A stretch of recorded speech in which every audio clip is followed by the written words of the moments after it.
Há algo de misterioso no silêncio da noite, quando o mundo ao redor adormece, quando as luzes se apagam e o barulho do dia finalmente cessa. É nesse momento que os segredos mais antigos da humanidade parecem querer ser ouvidos.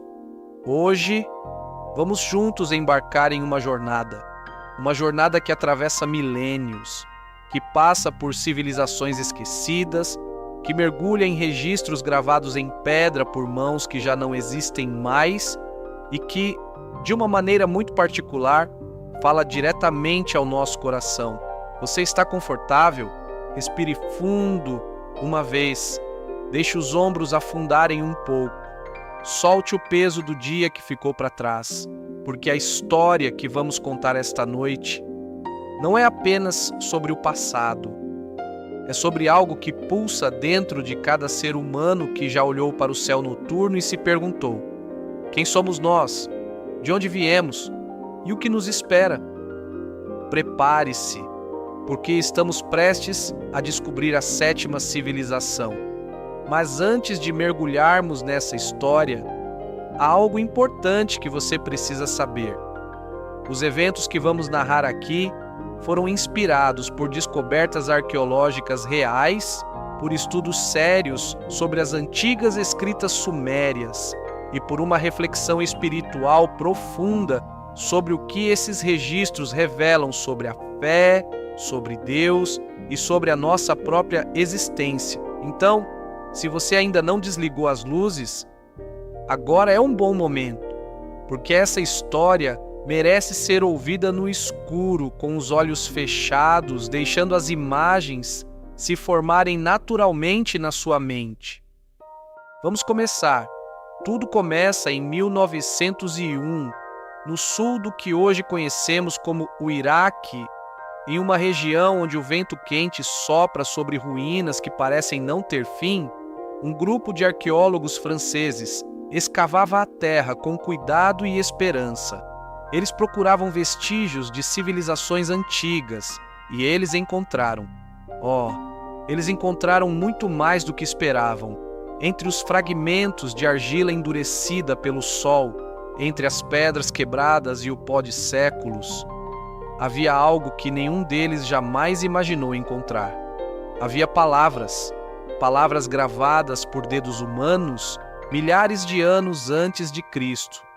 Palavras em escrita cuneiforme, a escrita dos sumérios, um povo que habitou a Mesopotâmia e que por muito tempo foi considerado a civilização mais antiga de que temos registro.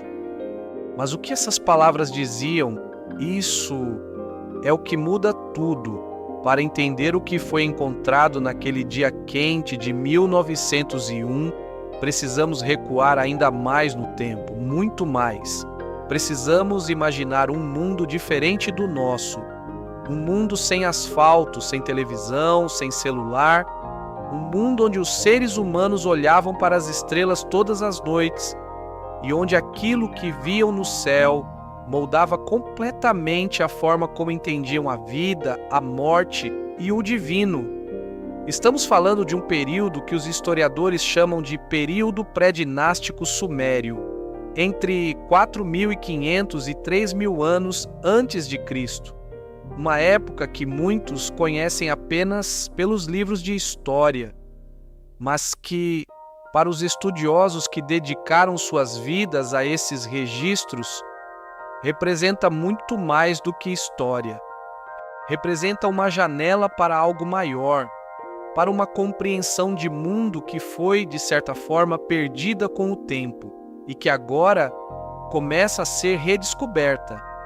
Imagine a cidade de Ur, uma das maiores cidades do mundo antigo, um lugar onde as ruas eram largas e movimentadas, onde templos imponentes tocavam o horizonte, onde sacerdotes vestidos de branco caminhavam com passos lentos e solenes.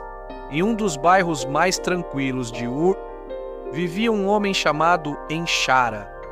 Enchara era um escriba, um dos mais respeitados da cidade. Ele passava os seus dias com um estilete de bambu na mão, pressionando caracteres na argila mole antes que ela secasse ao sol. Ele registrava contratos, inventários, histórias, leis. Mas o que mais o movia, o que realmente dava sentido à sua vida, eram os registros sagrados, as histórias que os sacerdotes sussurravam em cerimônias silenciosas, os relatos de tempos tão antigos que nem mesmo os mais velhos da cidade se lembravam de quando haviam começado. Enxara ouvia com atenção e ele escrevia. Desde criança, Enxara havia sido ensinado que o mundo havia passado por grandes transformações, não uma vez, não duas vezes, mas várias. Os sacerdotes de Ur falavam sobre ciclos, sobre eras que nasciam e morriam como as estações do ano, sobre civilizações que haviam existido antes deles e que, por razões que os deuses conheciam melhor do que os homens, haviam desaparecido. Somos os filhos da sétima era, os sacerdotes diziam, e nossa tarefa é não esquecer o que veio antes.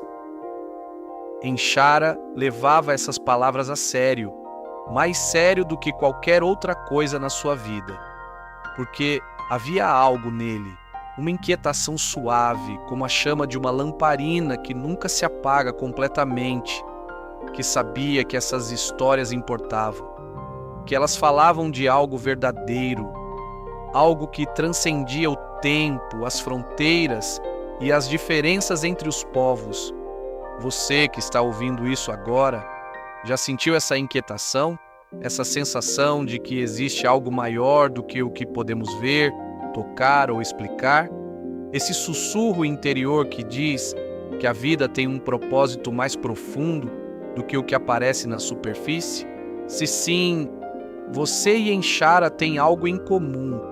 Esse sentimento atravessa os séculos, atravessa as culturas, atravessa as línguas e os oceanos.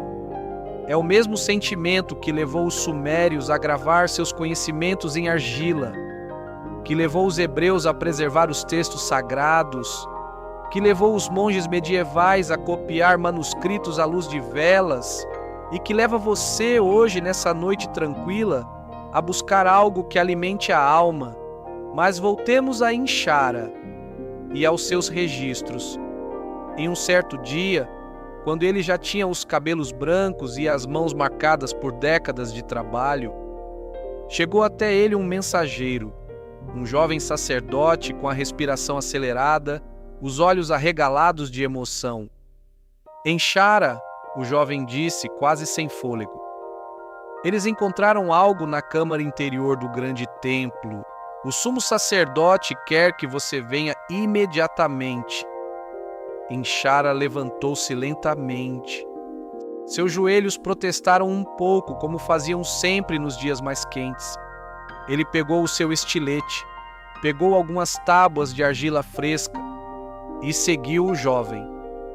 O grande templo de Ur era uma estrutura imponente, um zigurate, uma pirâmide de degraus que subia em direção ao céu, camada por camada, como uma escada construída por mãos humanas para se aproximar do divino.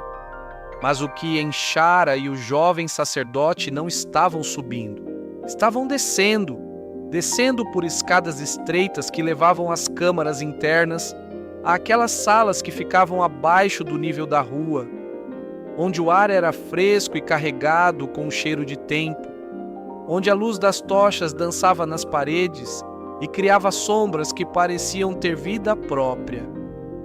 Por aqui, o sumo sacerdote os guiou segurando uma tocha à frente. Eles viraram uma esquina e então Enxara viu. Na parede da câmara havia uma série de inscrições, mas essas não eram inscrições comuns. Essas eram diferentes de tudo que Enxara havia visto em décadas de trabalho como escriba. Os caracteres eram mais antigos, mais primitivos, em um estilo que ele só havia visto antes em fragmentos raros, pedaços de tábuas quebradas que às vezes chegavam às mãos dos estudiosos. Mas aqui, as inscrições eram completas, uma parede inteira, coberta do chão ao teto com registros que ninguém havia lido em séculos, talvez em milênios. O sumo sacerdote pousou a tocha perto da parede. "Você consegue ler?" ele perguntou. Enchara se aproximou. Passou os dedos levemente sobre os caracteres, sem tocá-los, como quem reverencia algo sagrado. Ele reconhecia alguns símbolos, mas outros eram de um dialeto muito mais antigo, um dialeto que ele havia estudado por curiosidade pessoal, por aquela inquietação que sempre o acompanhou. "Sim", ele disse baixinho, "eu consigo." Mas enquanto Enchara se aproximava da parede, algo o fez hesitar por um momento. Era uma sensação estranha, não de medo, mas de reconhecimento, como se aqueles símbolos que ele nunca havia visto antes fossem de alguma forma familiares.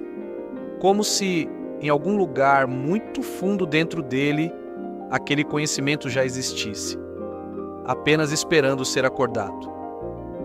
O sumo sacerdote percebeu a hesitação. "O que aconteceu?" ele perguntou.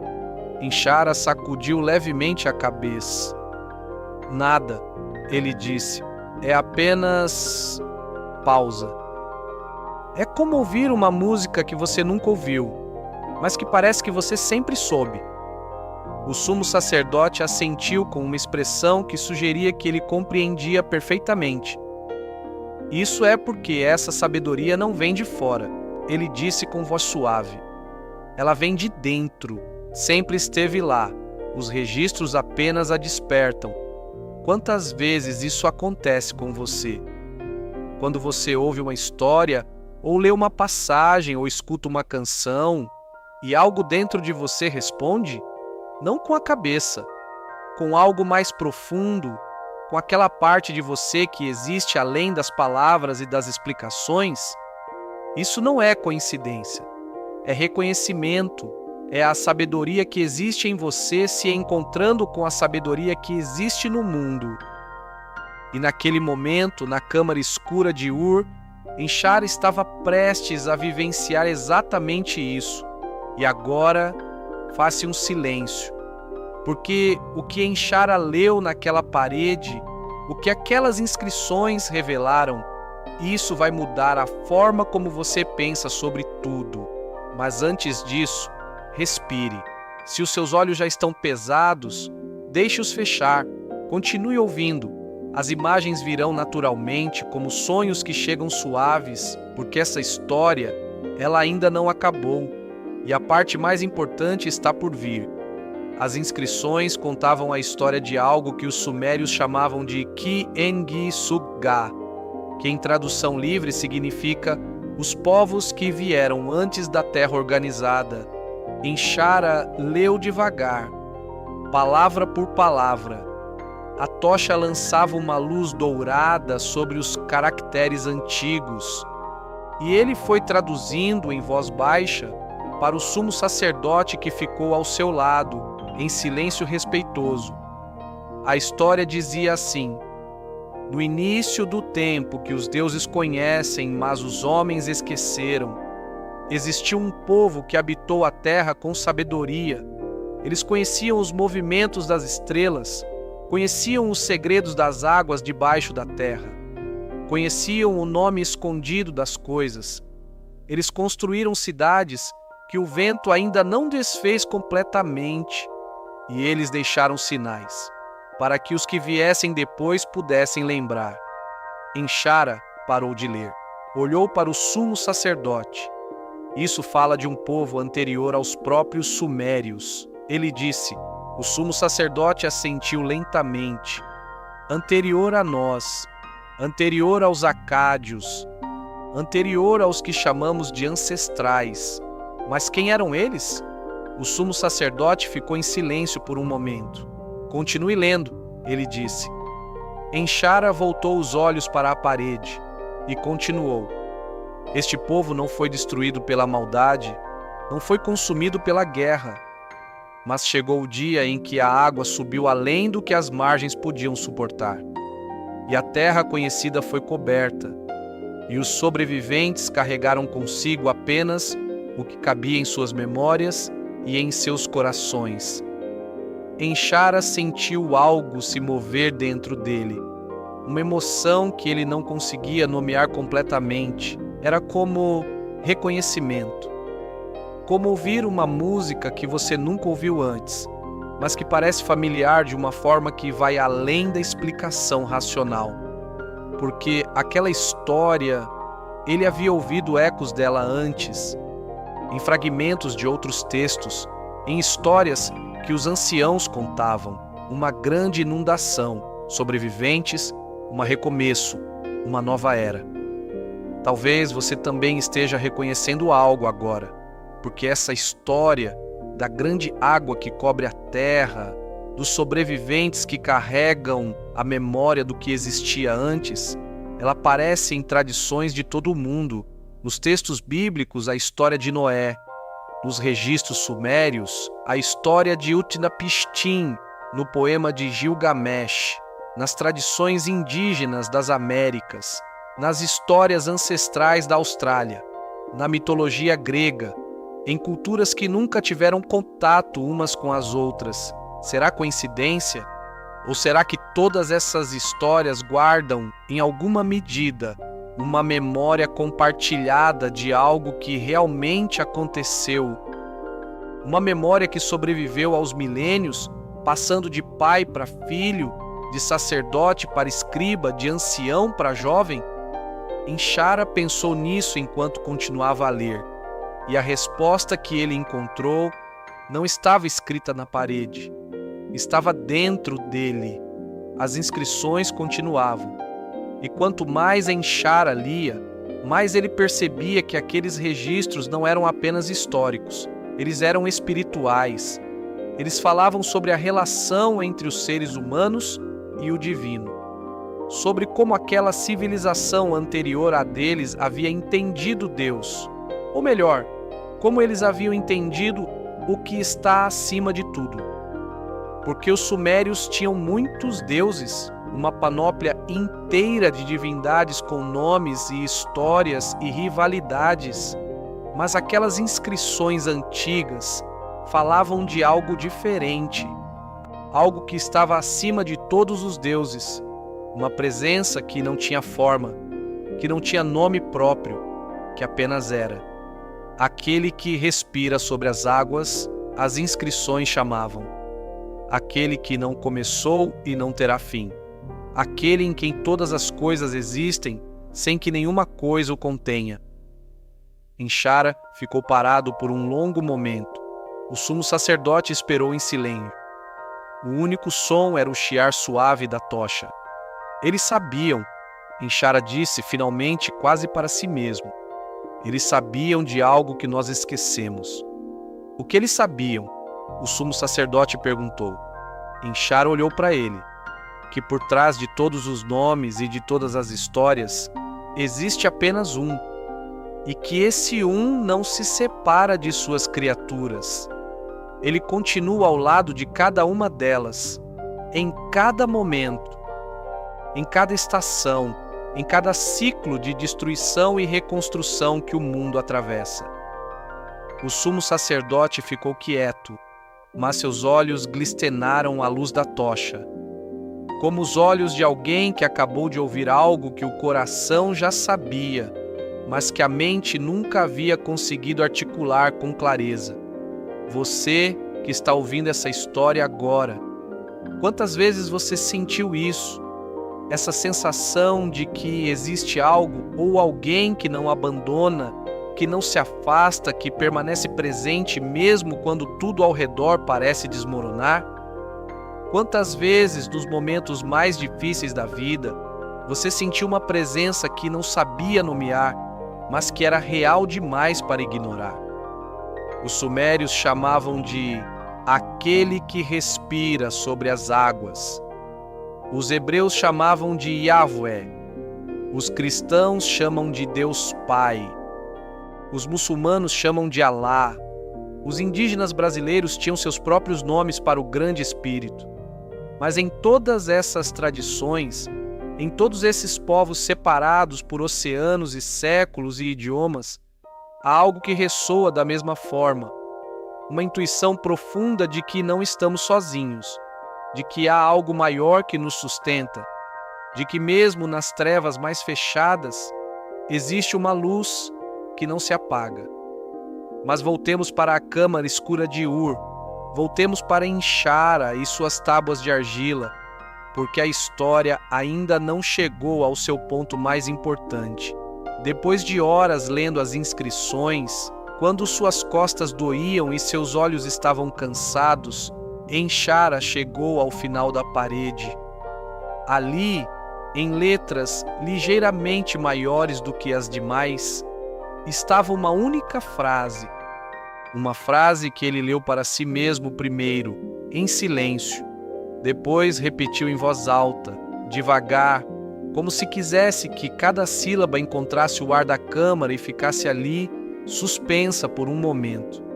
O que foi destruído sempre retorna com mais sabedoria, porque o sofrimento é o professor mais honesto e aquele que sobrevive ao dilúvio carrega em si mesmo a semente da civilização seguinte. O silêncio que se seguiu a essas palavras foi diferente. Era um silêncio cheio, um silêncio grávido de significado. O sumo sacerdote fechou os olhos, Enshara ficou olhando para a parede, e então algo aconteceu dentro dele.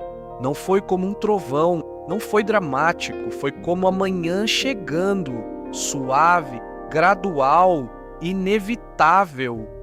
Uma compreensão que se formou tão naturalmente que ele mal percebeu quando começou. Enshara pensou na sua própria vida, pensou nos anos de estudo, nas horas curvado sobre tábuas de argila, nas noites sem dormir tentando decifrar caracteres difíceis, nas dúvidas que às vezes o assaltavam. Para que tudo isso? Qual o sentido de registrar histórias que ninguém lê, de preservar memórias que o tempo vai apagar de qualquer forma? Pensou nas perdas que havia sofrido, nos filhos que não chegaram ao mundo, na esposa que havia morrido jovem de uma febre que os médicos da época não souberam curar, nos amigos que haviam partido antes dele.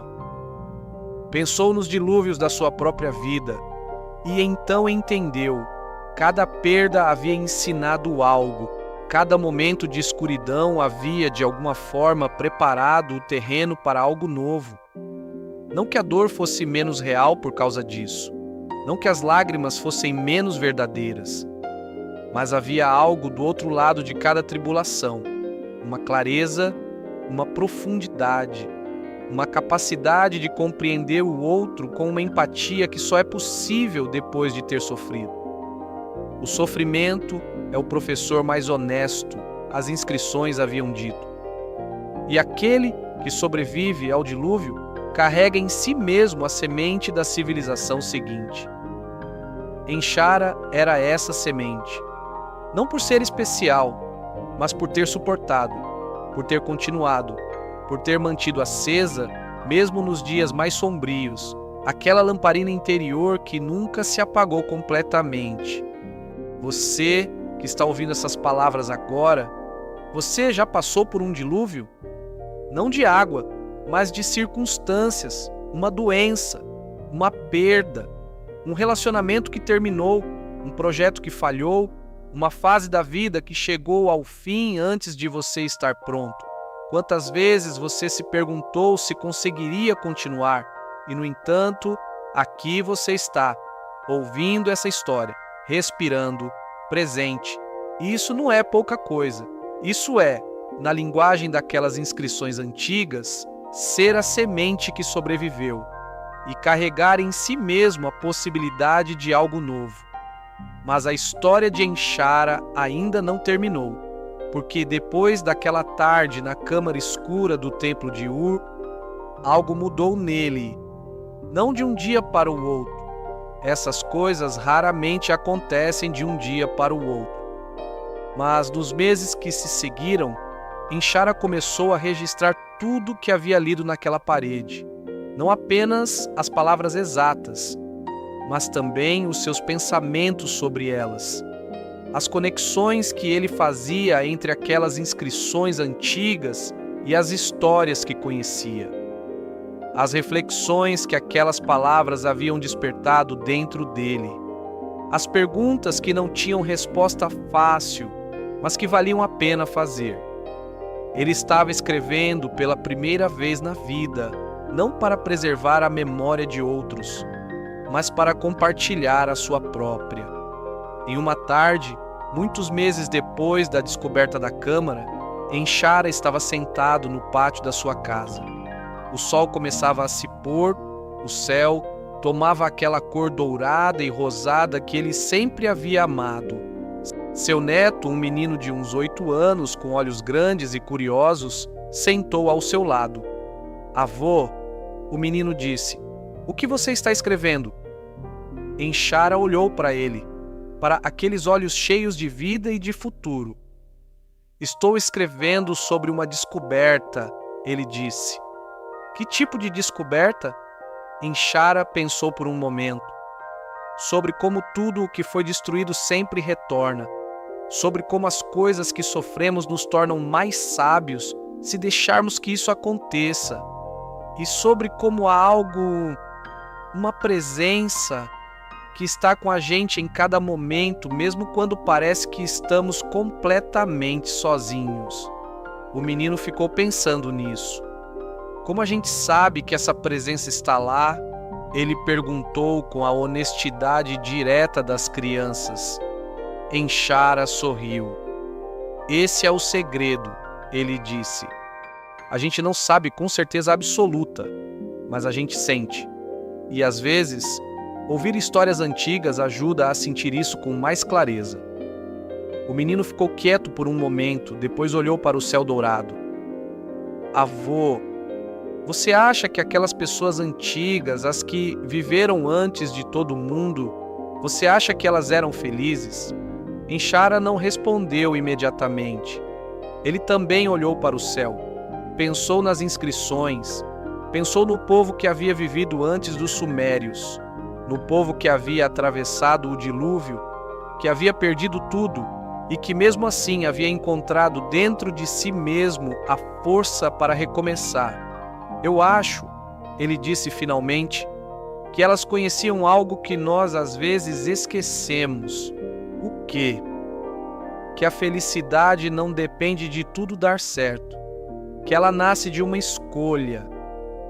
A escolha de permanecer conectado ao que é maior do que nós, de confiar que, mesmo quando não entendemos o que está acontecendo, há um sentido nisso tudo. E aqui precisamos fazer uma pausa, não uma pausa no sentido de interrupção, mas uma pausa no sentido de convite. Um convite para que você, que está ouvindo agora, reflita sobre o que acabou de ouvir. Porque a pergunta que o menino fez a Enchara, você acha que elas eram felizes? É, de certa forma, a mesma pergunta que muitos de nós fazemos sobre nós mesmos. Será que eu estou feliz? Será que estou fazendo as escolhas certas? Será que há um sentido em tudo que estou passando? E talvez a resposta que Enchara deu ao seu neto seja também uma resposta para você. A felicidade não depende de tudo dar certo. Ela nasce de uma escolha, a escolha de permanecer conectado, de confiar, de não fechar o coração, mesmo quando ele está machucado. Avançamos agora no tempo. Saímos de Ur e viajamos mais de 4.000 anos para frente. Estamos no século XX. E em uma mesa de estudos, em algum lugar do mundo acadêmico, um jovem pesquisador chamado Andrei segura nas mãos um texto que foi traduzido de tábulas cuneiformes antigas. Andrei é um homem racional, formado em linguística antiga e arqueologia. Não é do tipo que acredita facilmente em misticismo, mas há algo no texto que está lendo que o faz parar, que o faz reler uma frase várias vezes. O que foi destruído sempre retorna com mais sabedoria. Ele para, olha pela janela, é tarde da noite, a cidade lá fora está silenciosa, e de repente, sem que ele entenda completamente o porquê, ele pensa na sua mãe. Ela havia morrido 2 anos antes, de uma doença longa e difícil, e Andrei ainda carregava o peso daquela perda. Não de forma dramática, não com lágrimas constantes, mas da forma silenciosa e persistente em que as perdas grandes costumam habitar dentro da gente, como um quarto da casa que você evita entrar, mas que está sempre lá. Ele pensou no que ela havia dito perto do final, num dos últimos dias em que ainda estava lúcida e conseguia conversar. Andrei, ela havia dito, segurando a mão dele com uma força surpreendente para alguém tão enfraquecida. Não desperdice o que você aprendeu com tudo isso. Com o que? Ele havia perguntado. Com me ver partir, com tudo que você sentiu. Não desperdice. Ele não havia entendido naquele momento. Mas agora, lendo aquela frase de milênios atrás, o que foi destruído sempre retorna com mais sabedoria. Ele entendeu. A perda havia ensinado a ele coisas que nenhum livro acadêmico poderia ensinar. Havia ensinado sobre a fragilidade da vida, sobre a importância de dizer o que precisa ser dito enquanto há tempo, sobre como abraçar alguém com atenção plena é um ato que tem peso, que tem valor, que não deve ser tomado por garantido. Havia ensinado também sobre fé, não a fé de cerimônias e rituais, mas a fé que se manifesta nas madrugadas de hospital, quando você olha para a pessoa amada dormindo e sente um misto de terror e gratidão que não tem palavras. A fé que sussurra, não estou entendendo nada, mas eu confio. Andrei ficou olhando pela janela por um longo tempo e então voltou para o texto e continuou a leitura. Mas algo havia mudado dentro dele, uma abertura, uma disponibilidade, um começo de cura que ele não havia procurado, mas que havia chegado através de palavras escritas por alguém que viveu e morreu há mais de 4 milênios. Não é isso algo absolutamente extraordinário? Que palavras gravadas em argila por um escriba chamado Enchara, em uma cidade que hoje não existe mais, possam chegar até nós atravessando milênios e tocar algo real dentro da gente? Que a sabedoria de uma civilização que ninguém ao redor de você consegue localizar no mapa possa de alguma forma iluminar um momento de dor do século XXI? Isso nos diz algo sobre a natureza da sabedoria verdadeira. A sabedoria verdadeira não envelhece. Ela não pertence a um tempo ou a um lugar. Ela pertence à experiência humana. E a experiência humana, em sua essência, é sempre a mesma. O amor, a perda, a dúvida, a esperança, o medo, a coragem, a busca por sentido. Isso não mudou em 4.000 anos e não vai mudar em mais 4.000. Mas vamos falar agora sobre a 7ª civilização, porque essa é a parte da história que os registros sumérios mencionam com uma certa reverência especial. Os escribas de Ur falavam sobre ciclos, sobre como o mundo já havia passado por grandes transformações múltiplas vezes e que cada transformação trazia consigo tanto destruição quanto renovação. Na tradição que os sacerdotes preservavam, havia a memória de 6 grandes eras, 6 grandes civilizações que haviam existido antes daquela em que eles viviam. Cada uma com seus conhecimentos, com suas conquistas, com seus erros e com seus ensinamentos para as que viriam depois. E os sumérios se consideravam, pelo menos segundo aquelas inscrições específicas, os herdeiros de tudo isso, a 7ª civilização, aquela que havia recebido o legado de tudo que veio antes e que tinha a responsabilidade de transmiti-lo adiante. Agora não me interpretem mal. Não estou afirmando que existiram literalmente 6 civilizações avançadas, que precederam os sumérios. A ciência, ela tem suas próprias respostas para isso, e elas são fascinantes à sua maneira. O que estou propondo é uma leitura espiritual desses registros, uma leitura que pergunta: o que essa ideia de civilizações em ciclos, de eras que se sucedem, de conhecimento que é transmitido mesmo através do caos e da destruição, o que isso nos diz sobre a forma como Deus trabalha no mundo? E a resposta que emerge desses registros antigos é surpreendentemente consoladora. Ela diz que nada é perdido para sempre, que mesmo quando tudo parece destruído, há uma semente, há um sobrevivente, há algo que continua. Pense no seu próprio percurso de fé. Quantas vezes a sua vida espiritual passou por dilúvios, momentos em que a dúvida pareceu inundá-la completamente, fases em que Deus parecia distante, silencioso, ausente, períodos em que você se perguntou se tudo aquilo em que havia acreditado ainda fazia sentido? Se você passou por isso, saiba que não está sozinho. Os místicos de todas as tradições têm um nome para isso. Na tradição cristã, São João da Cruz chamava de noite escura da alma. Não é o fim da fé, é a transformação dela. É o dilúvio que prepara o terreno para algo mais profundo, mais maduro, mais real do que o que existia antes. Os registros sumérios, curiosamente, falam de algo similar. As inscrições que Enchara leu naquela câmara mencionavam que o povo anterior aos sumérios não havia perdido a sua conexão com o divino durante o dilúvio. Pelo contrário, era justamente durante o dilúvio que essa conexão havia se aprofundado.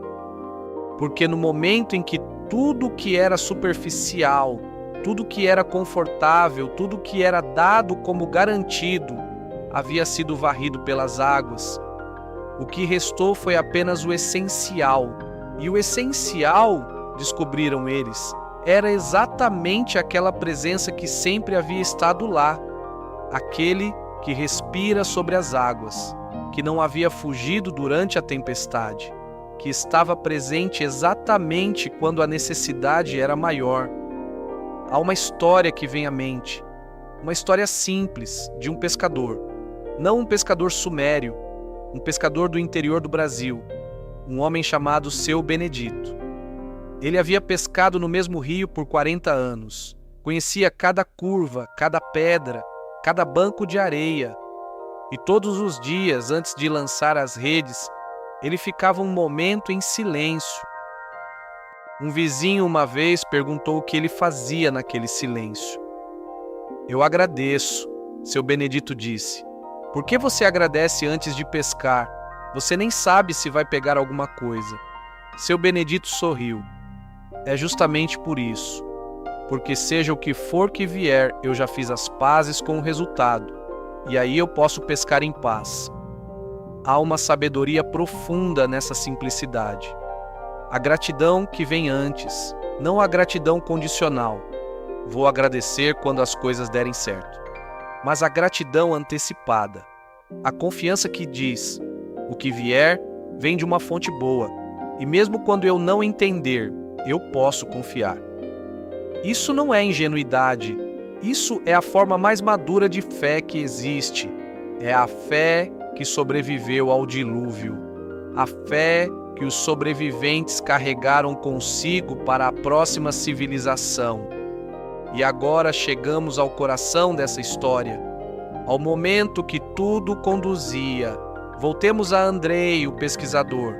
Meses depois daquela noite em que leu as inscrições sumérias e pensou na sua mãe, ele publicou um trabalho acadêmico sobre aqueles registros. Um trabalho sério, rigoroso, baseado em evidências linguísticas e históricas. Mas no final do trabalho, ele incluiu uma seção que seus colegas acharam inusitada, uma seção reflexiva, onde ele escreveu com a honestidade de alguém que não tem nada a perder. O que me surpreendeu nesses registros não foi apenas o seu valor histórico, O que me surpreendeu foi descobrir que pessoas que viveram milênios antes de mim fizeram as mesmas perguntas que eu faço e encontraram respostas que, curiosamente, não me parecem obsoletas. Ao contrário, parecem urgentes. Urgentes! Essa palavra ficou comigo, porque ela é verdadeira. As perguntas que os sumérios faziam, as perguntas que Enshara carregava dentro de si, as perguntas que o povo da sétima civilização inscreveu nas pedras antes que o tempo as cobrisse de silêncio, são as mesmas perguntas que nós fazemos hoje. Qual é o sentido da vida? Como lidar com o sofrimento? O que vem depois da morte? Existe um Deus que se importa comigo pessoalmente, com a minha história específica, com os meus medos e esperanças particulares?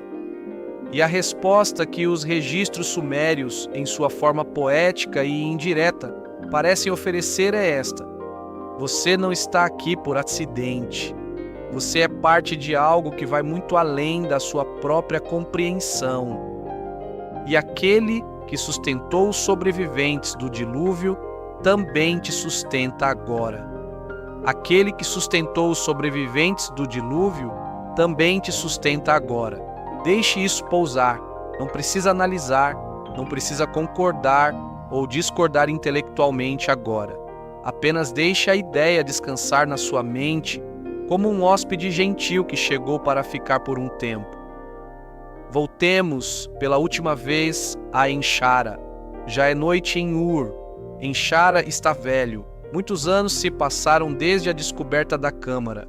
Ele copiou e recopiou as inscrições, treinou outros escribas para que também pudessem lê-las, cuidou para que o conhecimento não se perdesse.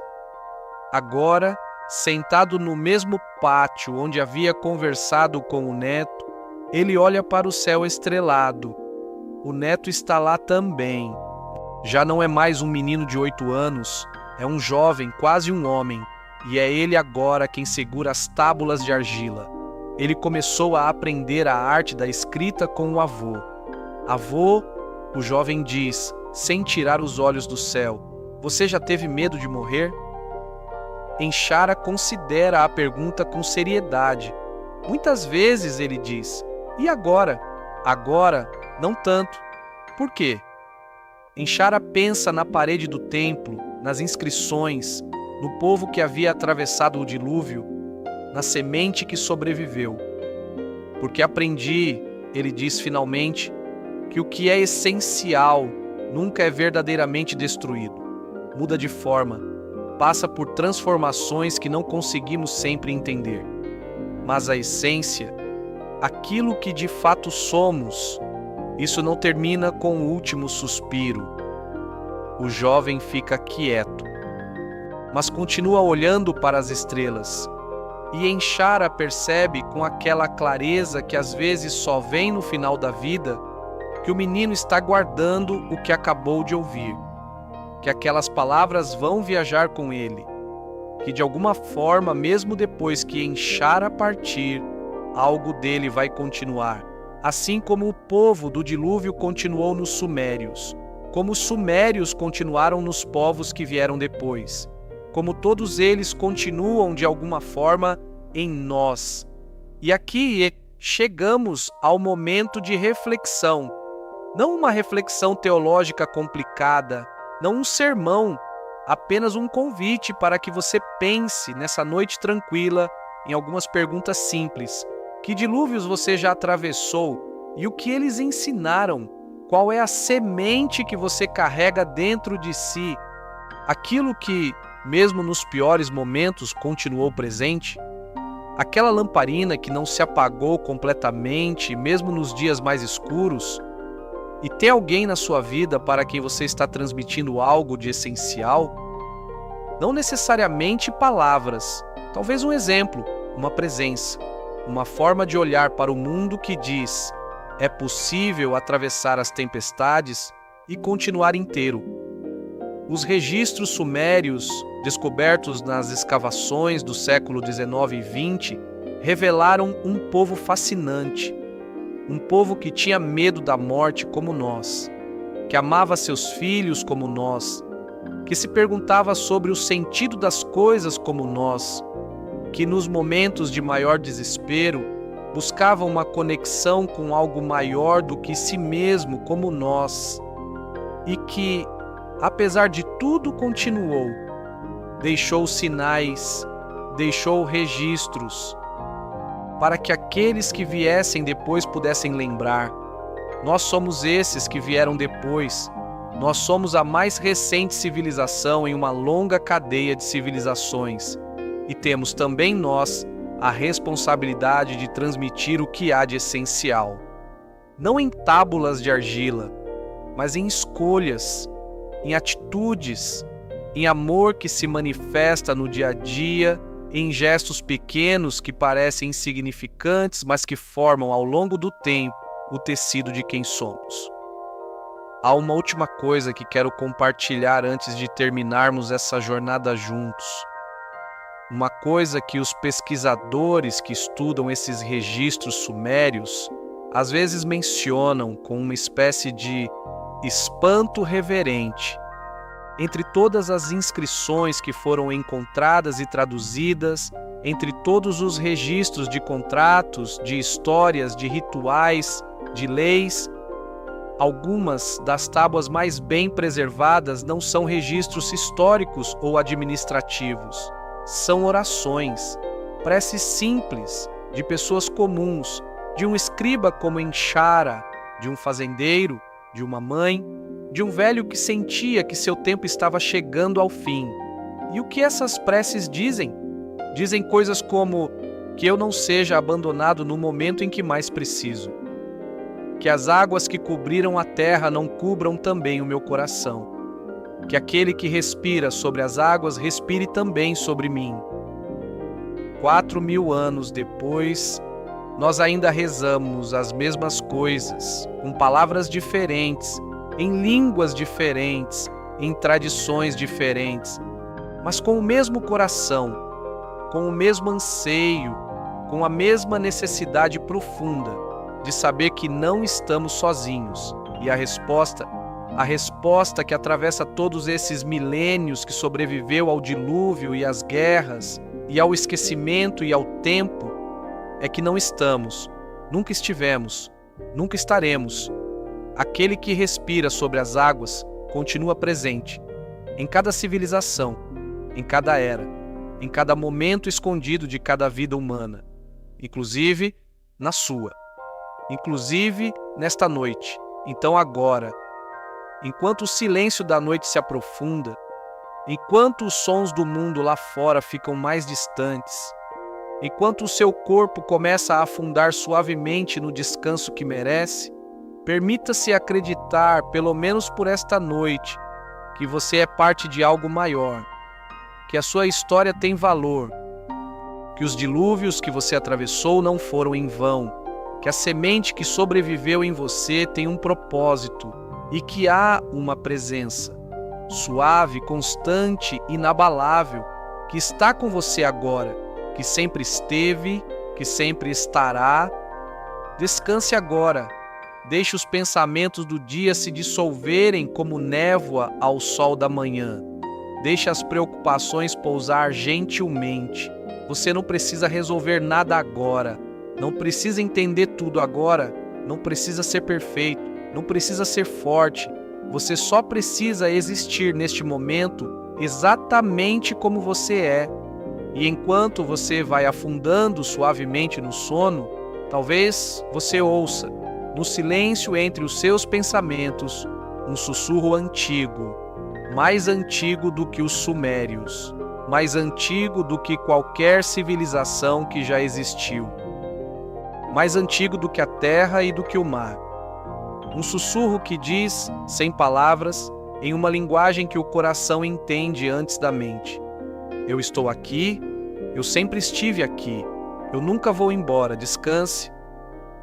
Boa noite, que o seu sono seja profundo e reparador, que os seus sonhos sejam cheios de paz e que amanhã, quando o sol nascer e o dia começar de novo, você acorde lembrando, mesmo que de forma vaga e suave, que você é parte de uma história muito maior do que imagina.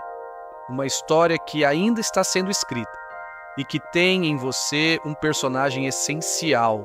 Boa noite, descanse em paz. Enshara ficou em silêncio por um longo momento após terminar aquela parte da leitura. O sumo sacerdote também não falou.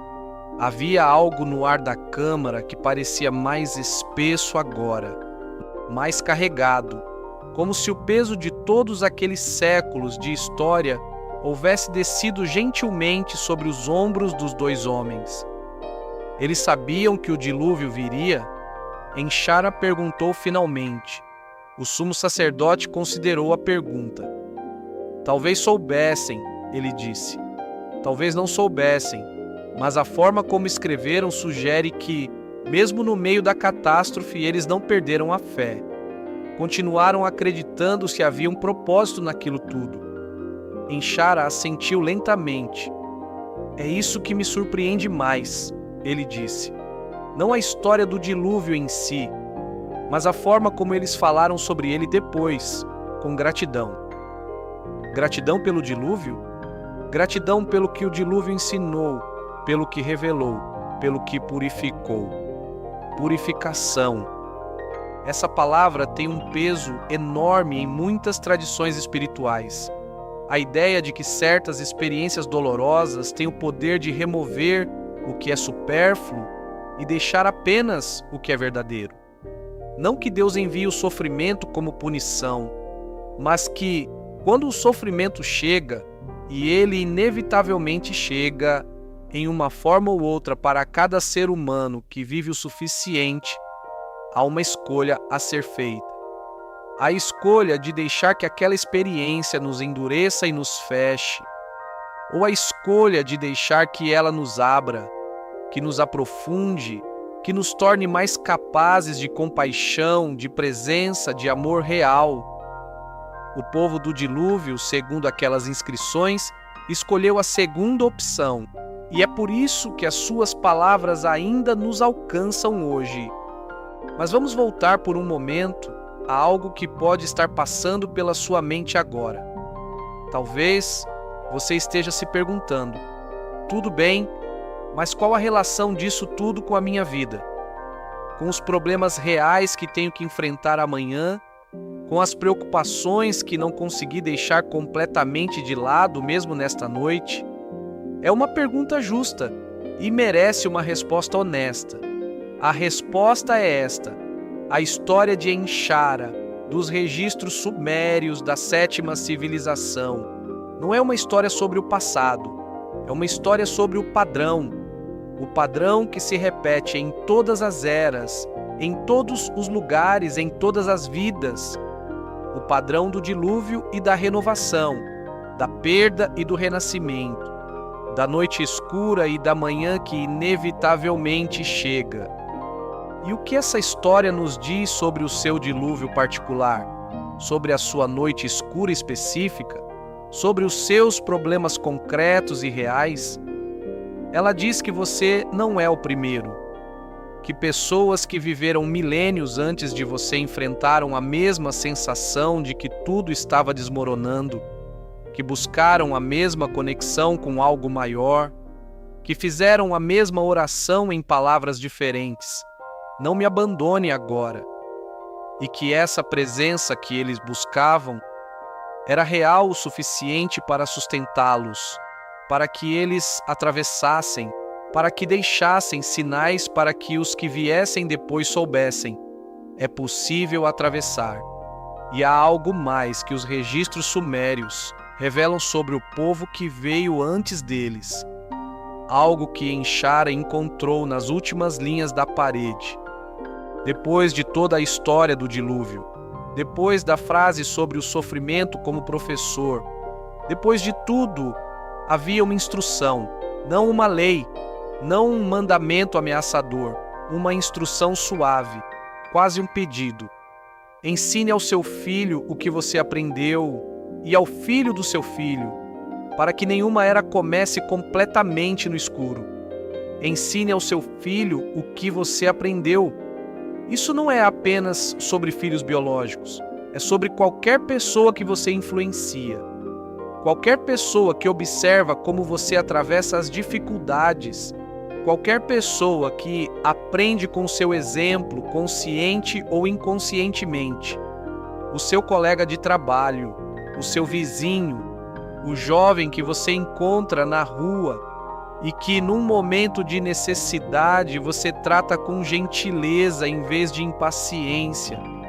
Cada interação é uma oportunidade de transmitir algo, de ser você mesmo um registro em argila, uma inscrição que diz: passei por aqui e aprendi algo e quero que você saiba. Talvez você esteja ficando com sono agora, os olhos pesando, os pensamentos se tornando mais difusos. Isso é bom, deixa acontecer. Mas antes que o sono venha completamente, quero fazer uma última visita. Uma visita a um lugar muito diferente de Ur. Estamos em algum lugar do interior do Brasil, em uma noite como esta, em uma casa simples com paredes de tijolo e um quintal com mangueira. Uma avó está dando banho em um neto de 4 anos. A criança está conversando sem parar como crianças de 4 anos fazem, perguntando sobre tudo. Por que a água é molhada? Por que o céu é escuro à noite? Por que o cachorro late? A avó responde com paciência, com aquele amor infinito que os avós têm, um amor diferente do amor dos pais, mais leve, menos ansioso, mais sábio. E então o menino pergunta, do nada, com aquela seriedade inesperada que as crianças às vezes têm: vovó, quando a gente morre, a gente vai para onde? A avó para por um momento, esfrega o sabão nos cabelos do neto com movimentos circulares e suaves, pensa e responde: a gente vai para o mesmo lugar de onde veio, meu bem. E de onde a gente veio? De perto de Deus. Mas como a gente sabe que Deus existe? A avó sorri. Sabe como eu sei? Porque quando eu olho para você, sinto uma coisa tão grande aqui dentro. Ela aponta para o peito, que não cabe em mim. Tem que ser de algum lugar maior. O menino considera isso por um momento. Eu também sinto isso quando como bolo de chocolate. Ele diz, muito sério. A avó ri, e o riso dela encheu a casinha simples com um calor que aqueceu até o quintal. Mas sabe o que foi extraordinário naquele momento? Que a avó, sem ter lido uma linha dos registros sumérios, sem conhecer a história de Enshara, sem saber nada sobre a 7ª civilização, disse a mesma coisa que as inscrições milenares tentavam dizer: que o divino é reconhecido não pela razão, mas pela experiência direta do amor, pelo transbordamento, pela sensação de que algo dentro de você é maior do que você. Aquele que respira sobre as águas, nas palavras dos sumérios, Deus, na palavra da avó, a mesma realidade, palavras diferentes, o mesmo coração reconhecendo o mesmo mistério. E é isso, no fundo é isso, toda essa busca espiritual, toda essa arqueologia da alma, toda essa jornada através de milênios e civilizações e registros gravados em pedra e argila, chega ao mesmo ponto, ao amor que transborda, à presença que sustenta, à certeza do coração que vai além da explicação da mente. Enshara viveu mais alguns anos depois da descoberta das inscrições, anos tranquilos, anos de ensino e de transmissão, de conversas no pátio ao entardecer, de olhares para o céu estrelado, de uma paz que não dependia de tudo estar bem, porque muitas coisas não estavam bem, mas que existia apesar de tudo. Uma paz que ele havia encontrado não nas inscrições da Câmara, mas dentro de si mesmo enquanto as lia. No fim da vida, dizem os estudantes de Enshara que ele registrou em uma última tábula de argila algumas palavras simples, não eram teológicas, não eram filosóficas, eram apenas honestas. Passei a minha vida tentando entender o que está escrito nos registros antigos. E no final, percebi que o registro mais importante não está em nenhuma parede de nenhum templo. Está escrito dentro de cada ser humano. É o registro do amor que recebemos e que demos, da confiança que mantivemos mesmo quando a razão nos dizia para desistir, da presença que escolhemos oferecer aos que estavam perto de nós. Isso é o que sobrevive ao dilúvio. Isso é o que passa de civilização para civilização. E se há algo que descobri nessa longa vida, é que não estamos aqui por acidente. Estamos aqui porque fomos escolhidos para carregar adiante o que há de mais essencial. Fomos escolhidos para carregar adiante o que há de mais essencial. Guarde essa frase.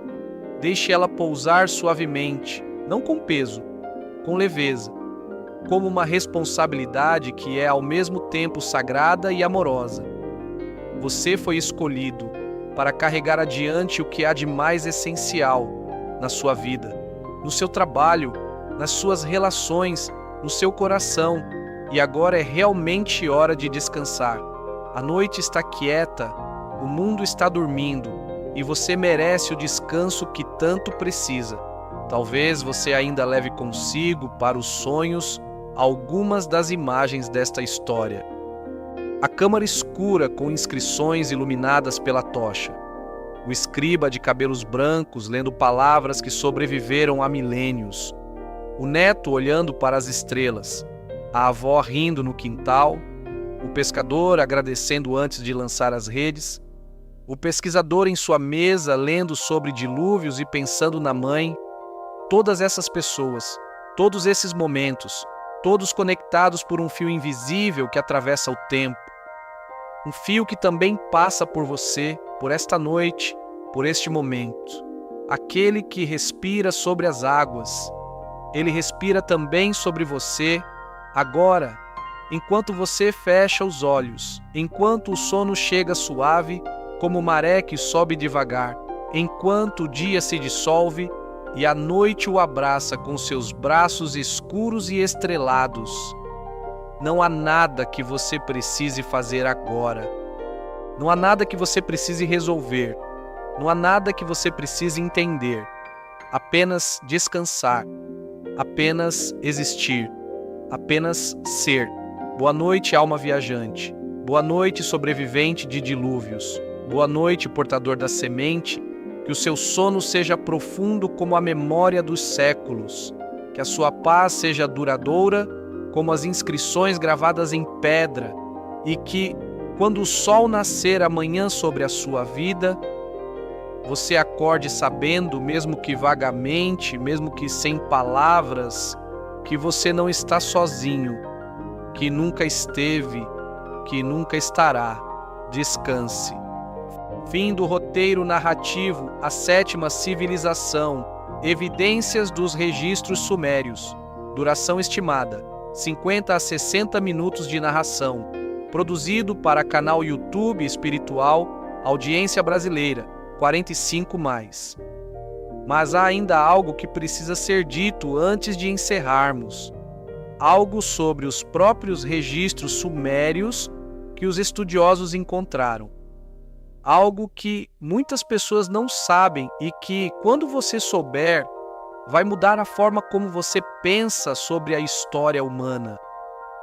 Entre as milhares de tábulas cuneiformes que foram escavadas e catalogadas ao longo dos séculos XIX e XX, há uma categoria particular que chamou a atenção dos pesquisadores. Não são as tábulas de contratos comerciais, não são as tábulas de leis, não são as listas de reis ou as narrativas de batalhas, são as tábulas de lamentos, textos que expressam tristeza, perda, saudade, textos onde pessoas comuns escreveram sobre a sua dor, uma mãe que perdeu o filho, um homem que perdeu a esposa, uma jovem que perdeu a esperança. E o que esses lamentos têm em comum? O que os une apesar de terem sido escritos por pessoas diferentes, em momentos diferentes, por razões diferentes, é um elemento constante, uma presença que emerge em todos eles, a busca por conexão com algo maior. A oração implícita ou explícita, veja a minha dor, não me abandone. Isso nos diz algo fundamental, que a experiência da dor, por mais solitária que pareça por dentro, nunca foi exclusividade de ninguém. Que você, nesta noite, com os seus pesos específicos e as suas preocupações particulares, não está sozinho nessa experiência. Nunca esteve. Há uma linhagem de seres humanos que sentiu o que você sente, que escreveu sobre isso em argila, em papiro, em papel, em bits digitais, que orou com as mesmas palavras, que olhou para o céu com a mesma mistura de esperança e incerteza, e que sobreviveu. Isso não torna a sua dor menor, mas talvez torne a sua solidão menor, porque há algo reconfortante em saber que somos parte de uma longa corrente de seres humanos que continuaram apesar de tudo, que mantiveram a chama acesa apesar do vento, que plantaram árvores sob cuja sombra nunca se sentariam, que gravaram em pedra palavras que chegaram até nós, milênios depois, dizendo: eu estive aqui, eu sofri, eu busquei e encontrei algo que me sustentou. Você vai encontrar também. Se ainda não encontrou, vai encontrar. Se já encontrou e perdeu o fio, vai reencontrar. Porque essa é a natureza da fé verdadeira. Ela não é uma linha reta de certezas, é uma espiral. Às vezes você está mais perto do centro, às vezes mais longe, mas nunca verdadeiramente fora. E agora, preciso falar sobre algo que talvez seja o aspecto mais surpreendente de toda essa história. O aspecto que os pesquisadores raramente discutem em público, mas que está lá nas tábulas esperando para ser visto. Entre as inscrições mais antigas que foram descobertas, há descrições do cosmos, de como os sumérios entendiam o universo. E essas descrições são surpreendentemente sofisticadas, não no sentido científico moderno, mas no sentido de que elas percebiam algo que a física contemporânea também percebe, que tudo está conectado, que não há separação real entre as coisas, que o que parece fragmentado na superfície é, em um nível mais profundo, parte de um todo indivisível. Os sumérios expressavam isso em linguagem poética. Falavam de fios que ligam todas as coisas, de a respiração que passa de ser para ser, de o nome que todas as coisas compartilham sem saber. Mas por baixo da poesia havia uma intuição que atravessou os milênios e chegou, de formas diferentes, às tradições espirituais de todo o mundo. A intuição de que somos parte de algo maior, de que a nossa separação uns dos outros é mais aparente do que real, de que há uma unidade fundamental debaixo de toda a diversidade. Isso é o que Enchara sentiu quando leu as inscrições, não como um conceito abstrato, como uma experiência viva, como um momento em que a parede entre ele e o universo ficou transparente por um instante e ele viu, não com os olhos, mas com aquela parte do ser humano que existe antes das palavras e das ideias. Você já teve um momento assim?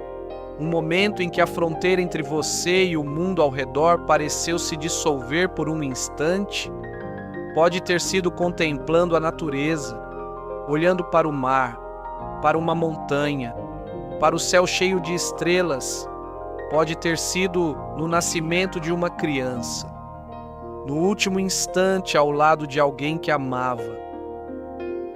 Em um momento de oração tão profunda que você não sabia mais onde você terminava e o divino começava. Esses momentos são preciosos, mais preciosos do que qualquer conquista material, mais duradouros do que qualquer sucesso profissional. porque eles tocam o que há de mais verdadeiro em nós. E eles deixam uma marca suave, mas permanente, que diz: eu soube, por um momento eu soube. Os registros sumérios são, em muitos sentidos, uma coleção desses momentos, de seres humanos que souberam por um instante e que tentaram, com as ferramentas que tinham, um estilete, argila, tempo, guardar aquele saber, para que não se perdesse, para que chegasse adiante, para que chegasse aqui, para que chegasse a você. E chegou através de milênios de terra e de silêncio, através de guerras e de civilizações que nasceram e morreram, através de arqueólogos pacientes e pesquisadores dedicados, através de uma história contada em voz suave numa noite tranquila, chegou até aqui, até você, até este momento preciso de sua vida. Não é isso uma forma de milagre? Não o tipo de milagre que viola as leis da física, mas o tipo de milagre que é ainda mais impressionante porque acontece dentro da ordem das coisas. O milagre de que a sabedoria sobrevive, de que o amor sobrevive, de que o essencial, de uma forma ou de outra, sempre encontra o seu caminho. E você, ouvindo essa história nesta noite, talvez esteja começando a saber também, ou talvez esteja relembrando. Porque como o sumo sacerdote disse a Enxara naquela câmara iluminada pela tocha, essa sabedoria não vem de fora, ela vem de dentro. Sempre esteve lá. Os registros apenas a despertam. Os registros apenas a despertam. Esta história foi um registro. Este momento foi um registro. E você, ao ouvi-lo, participou de algo que atravessa o tempo. Fez parte por um instante de uma corrente que começou antes da história escrita e que continuará depois de todos nós.